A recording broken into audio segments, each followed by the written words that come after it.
Хайырлы иртә, илнең төп телеканалында Татарстан яңалыклары, студияда Чулпан Әмири безнең бүгенге чыгарылышта. Киләчәк уеннары 21 февральдә Татарстан башкаласы дөнья тарихында беренче тапкыр шул исемдәге халыкара турнирны кабул итә. Боз астында балык бар. Зәй сулыкларында балыкларның тынчыгуына юл куймас өчен махсус рейдлар уздыралар. Аны ничек сакларга? Казан дәүләт мәдәният институтының концертлар залында Тавыш академиясе остаханәсе үтте.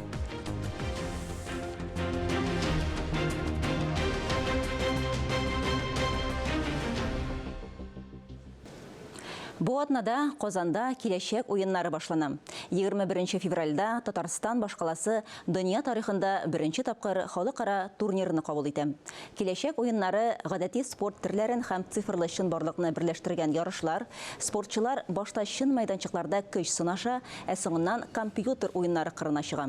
Ярышлар 21 дисциплинада уза, барлыгы Казанга 107 илдән 2000 катнашучы киләчәк. Уеннар 3 мартка кадәр дәвам итә.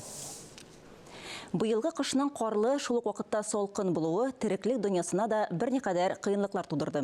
Әйтик, зәй сулыкларында хәзер боз урыны белән 70 сантиметр калынлыкка җиткән. Шушы көннәрдә районның биоресурслар буенча дәүләт комитеты балыкларның тын чыгуына юл куймас өчен сулыкларда рейдлар уздырды. Теманы Зәйдәге хәбәрчебез Әдилә Бурханова дәвам итә. Дала Зәй елгасында махсус корал белән балыкчылар бәке тише. Зур булмаган тишемнәр бу юлы балыкларны коткару өчен. Мондый ысул суга кислород тутып керергә булыша. Быел сулыкларны каткан. Зәйнең елга күлләрендә 30-40 см калынлыкта боз ятса, кайбер урыннарда 70-кә кадәр җитә. Без үзебез генә монда 1-2 лунка тишеп, бернинди файда юк. Менә күмәк балыкчылар белән эшләгәндә безнең эшебез дә күренә һәм безнең файдабыз да булачак. Безнең балыкларыбызны саклап калырга. Чөнки хәзер самый аларның кислород җитми торган вакытлары. Без килгәндә баграж буясында балык тотучылар бар иде. Комитет әгъзалары аларның да махсус бәкеләр ясауларын сорады.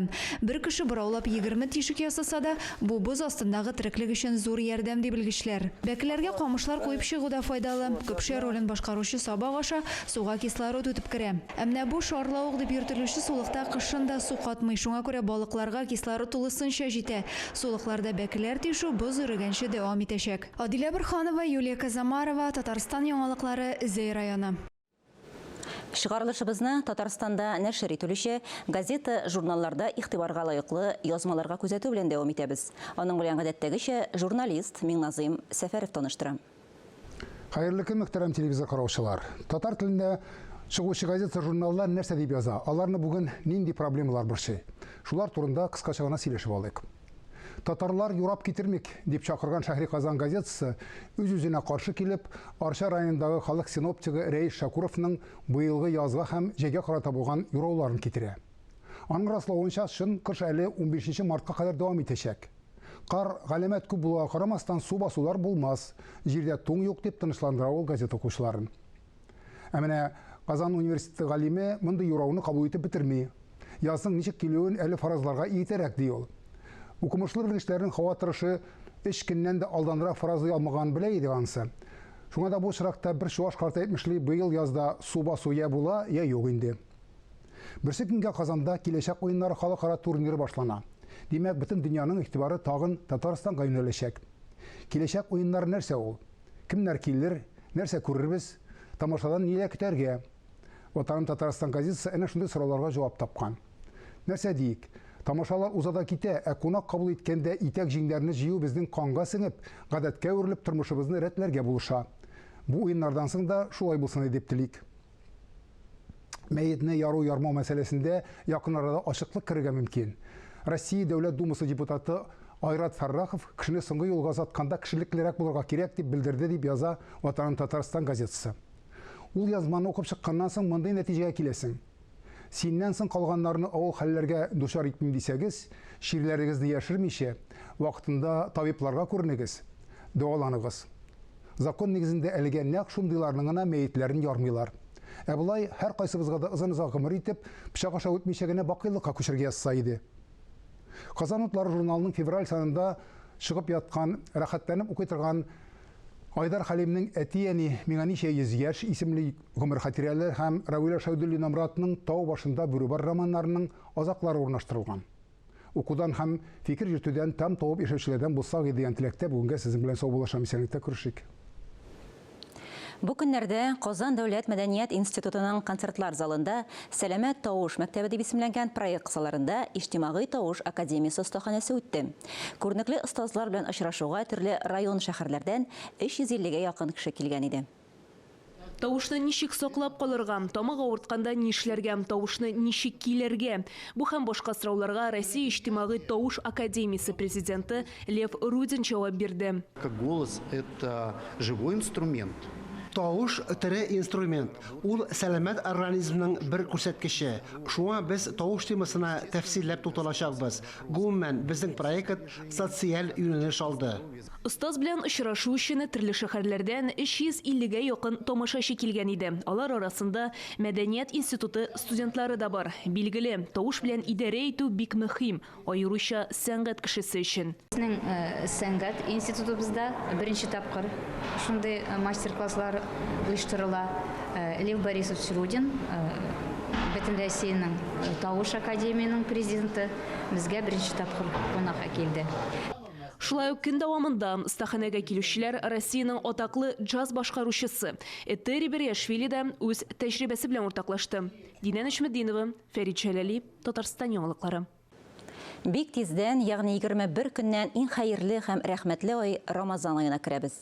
Шул уңайдан Татарстан Диния нәзарәте җәмәгать урыннарын матур итеп бизәүдә ярышы буенча 2нче тапкыр Нурлы Рамазан дип исемләнгән бәйге игълан итте. Гаризаларны 1 марттан 10 мартка кадәр кабул итәләр.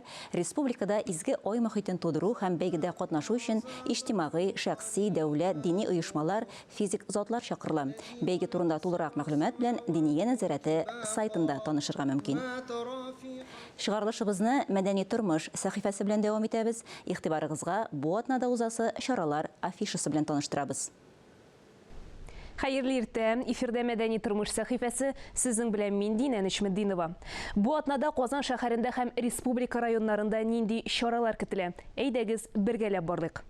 Бүген Галиәскәр Камал театры сәхнәсендә Әлмәт театры артистлары тамашачыга Ат карагы спектаклен тәкъдим итә. Казан губерниясында ат караклары иере эш итә.